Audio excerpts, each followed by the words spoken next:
What's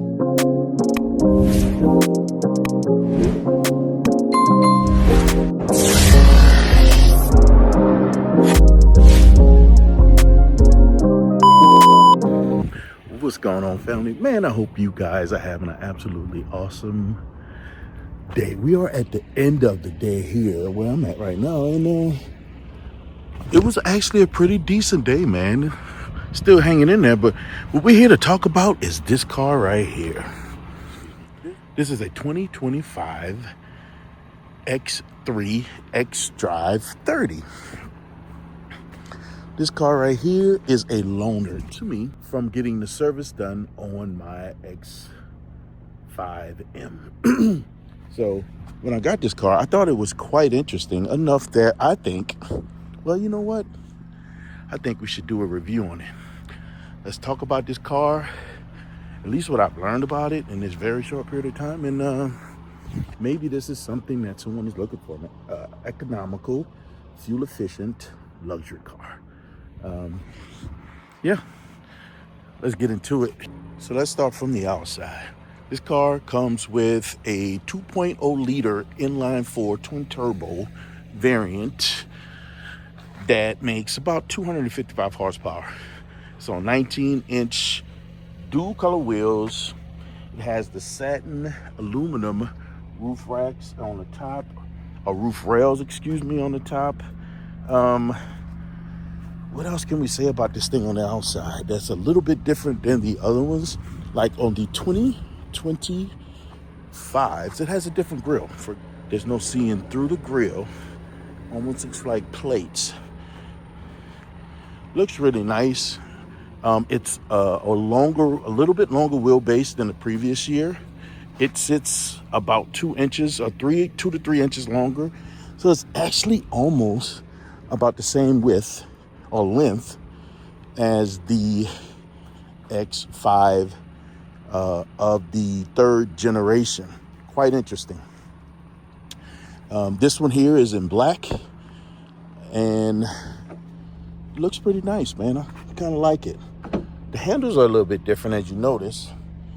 They fold down. It's not sticking out anymore, so looks like they created a little bit more aerodynamics.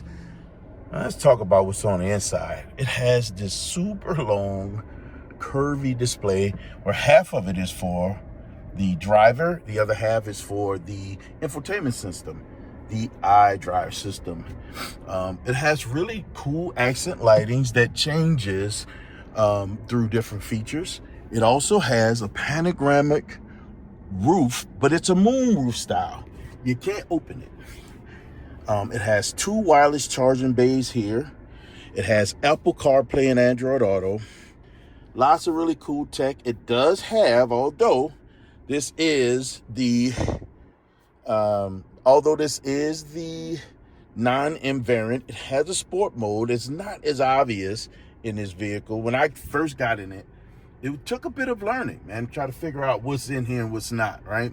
So when I found this, what I thought was cool, and I want you guys to see this, when you hit sport,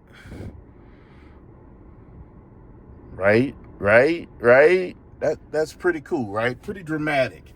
And I kind of like that. So this goes to this also went to this little blue thing to work with the accents that's on the screen, the same color scheme that's on the screen. Yeah, it's pretty cool. If we go out of there, let's say we go into efficiency mode, everything goes blue and white. You see the mix of the blue and white? Quite cool.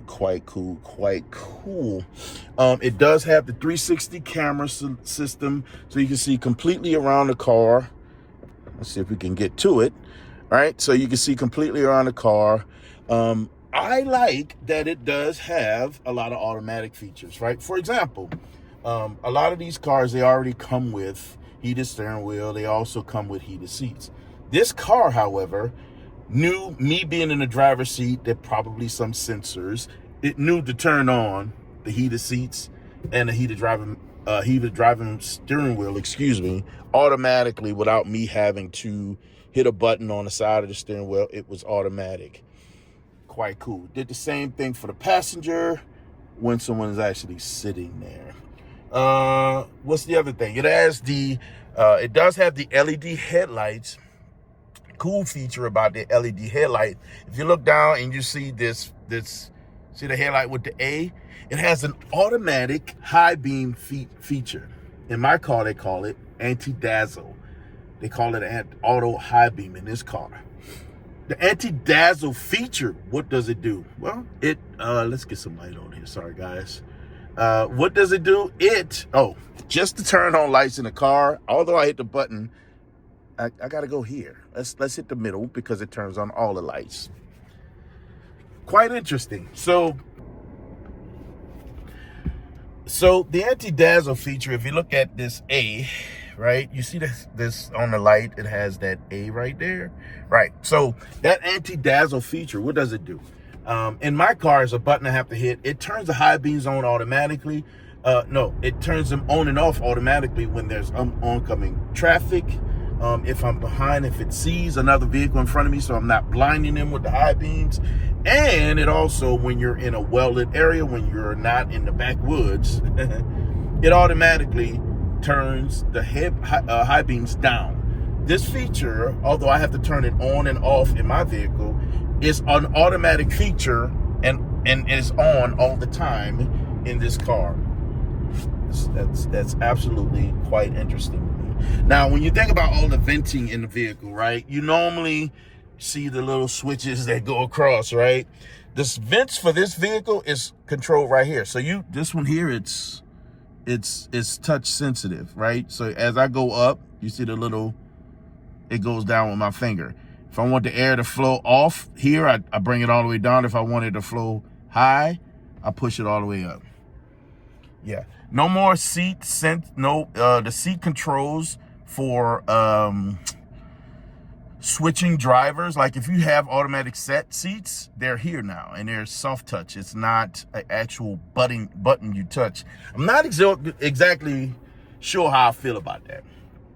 All that soft touch stuff, although we have that same functionality on the phone and we've learned to trust it. I don't know, man. It just feels some kind of way on these features. If hands are wet, you have gloves on. I don't know. I haven't quite tried to play with it. So we'll see how that works. As for the vents in the center, there's a little knob right here. If you can see and how it controls the vents, that's one. That's another, the vents in the center. And of course, the passenger seat, it has similar to the driver's seat vents right there with the X3 badging on it, right? So there's glove compartment there. There's decent storage in here. A lot of this is familiar, except for the texture of the knob. For the most part, it's pretty similar. What's kind of cool is that they actually have volume control for the radio right here, and it's actually a rolling toggle that does provide some level of texture when you're turning it, right? Forward and back when it comes to skipping through tracks that you're listening to, either through Bluetooth via, it does have wireless Apple CarPlay and Android Auto. So as you skip through songs, you can hit these buttons here, or you can control the volume here and skip through the songs through here. It does also have a lot of driver assist stuff, along with heads-up display, as you can see. Most of the driver assist stuff, I don't know if we'll be able to see it while we're parked. Yeah, it's not available right now. So it does have like lane departure warnings and stuff like that. But it also has the driver assist mode that minimize fatigue when you're in cruise control. Let's say you're taking a long drive on the highway. It'll keep you in the lane. You have to touch the steering wheel. If you leave your hands off the wheel too long, there's lights that light up here that will warn you that, hey, look, man, time to touch the steering wheel again, my guy. Yeah. The lights are pretty cool. Like I said, we control them from there. There's tons of apps and features that's actually as part of this. The screen functionality is nice and smooth. It does link up with the My BMW app. For example, to put settings in and control settings, you can do it all from the app on your phone. It does locking the doors, opening the doors. This vehicle does have remote start. I have not tried it from the app, but it does have remote start from the key fob. Lots of really cool features, man. Just a lot of really cool features. Everything that controls the things that you're used to doing here, other than what you see right here for the air conditioning. Very, very minimal. Very minimal. Extremely minimal. But most of that stuff, for example, climate control is all in here, right? They give you more details about what's available for climate control in here. Tons of stuff. Apple Maps are really, really cool. The cruise control is a whole different beast. It actually, when you're driving, as opposed to just that arrow telling you where to turn, it shows you the road that you're actually on using the front camera on the car. And it tells you, like, it goes up this pseudo barrier kind of to let you know, hey, look, you need to turn here. It is quite cool. There are several different settings that you can program based on the driver. It does come with, this is one of those cars, it's a hybrid solution. However, it does come with a digital key right here. So you can actually use this to get in and out and drive the car.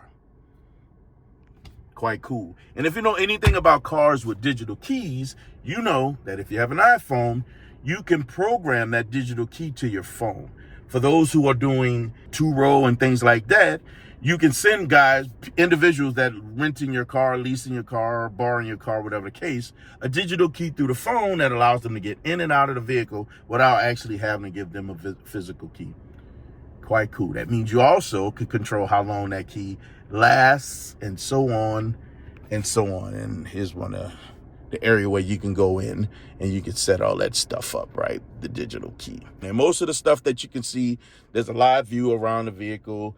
When you're driving, you can look at this. It'll show you how you're moving. The wheels are turning. It'll show you if you have a turn signal, they come on. It is kind of cool. Lots of features in here that you can go and touch and play with. It gives you some details, all type of details about the car. Yeah, man, lots of information. Pretty cool stuff. But what else can we say about this? So the legroom in the front, the seats are actually really nice. The perforated leather seats that does heating and ventilated. The rear seats are also heated, and I don't believe they are ventilated, but yet they are still real nice. Lots of storage in the back. And here in the back, you have really, really decent storage. Full size, well, not a full size. You do have a spare back here with the tools and everything that falls in here. You have a cover that covers everything up. Decent storage and lighting. So for those who, you need to get groceries and more than that, the seats do fold down. So it does offer additional storage. Pretty decent little car. This car gets up to 34 miles to the gallon, and it's one that I recommend if you're looking for something. Like I said before, it does also have a perimeter style key comfort, so that it allows you to, in the event that you don't want to touch the handle, not touch the handle, but have to touch the remote, hands are full, you can come up to the car and it automatically will unlock the door for you, so you don't have to go through that. Quick little review, as I said before. Let me know what you guys think about it, man. Give me your thoughts down in the comments. And yeah, pretty cool little car. I think someone can love it. Absolutely. Yeah. No, we don't do the norm around here. Well, sir, why is that? Because we were designed from greatness. Guys, because we were designed from greatness, you have the right, the responsibility, and authority to never, ever be average. So guys, don't be